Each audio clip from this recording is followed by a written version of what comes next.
আসসালামু আলাইকুম, সবাই কেমন আছেন? আমি আপনাদেরকে দেখাবো বাচ্চারা যদি ভাত না খেতে চায় তাহলে আপনারা এই রেসিপিটা করে খাওয়াতে পারেন। আমার বাচ্চা যখন খাবার না খায় তখনই আমি ওকে এই রেসিপিটা করে খাওয়াই। এখানে আমি একটা ডিম ভেজে নিচ্ছি ভালোভাবে, ঝুড়ো ঝুড়ো করে।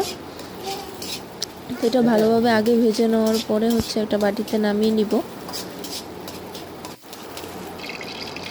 আর একটা কড়াইতে এখানে আমি পেঁয়াজ কুচি দিয়ে দিব। পেঁয়াজটা দিয়ে ভালোভাবে একটু ভেজে নিব।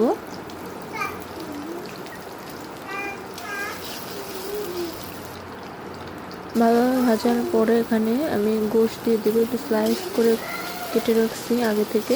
তো ওটা এখানে দিয়ে ভালোভাবে একটু ভেজে দিব। যখন দেখবো একটু শক্ত শক্ত হয়ে যাচ্ছে, মানে ওটার রঙটা চেঞ্জ হয়ে সাদা হয়ে যাচ্ছে, তখন একটু হালকা লবণ দিয়ে দিব। লবণ দিয়ে এটা আর একটু ভালোভাবে ভেজে নিব। পরে আমি যে সবজিগুলো কেটে রাখছিলাম তো ওগুলো আমি আস্তে আস্তে এখানে অ্যাড করব। এখানে আমি মটরশুঁটি দিচ্ছি কিছু, আগে থেকে সেদ্ধ করে রাখছিলাম ওইটা।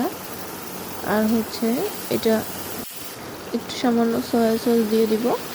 সয়া সসটা দিয়ে এখানে সামান্য বরবটি অ্যাড করতেছি, ওটাও একটু ভালোভাবে ভেজে নিব। আর এখানে টমেটো সস দিয়ে দিচ্ছি। সবগুলো দিয়ে একসাথে ভালোভাবে মিশিয়ে নিব।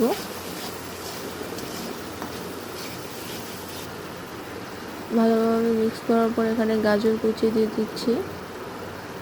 গাজরটা একটু পরে দিচ্ছি, নাহলে একদম ভেঙে যায়। আগে দিলে এটা একদম ভেঙে যেত, সেই জন্য সবার শেষে দিচ্ছি গাজর। পরে এটা একটু ঢেকে রেখে আমি সিদ্ধ করে নিব। কিছুক্ষণ ঢেকে রেখে সিদ্ধ হয়ে যাওয়ার পরে ভাত দিয়ে দিব।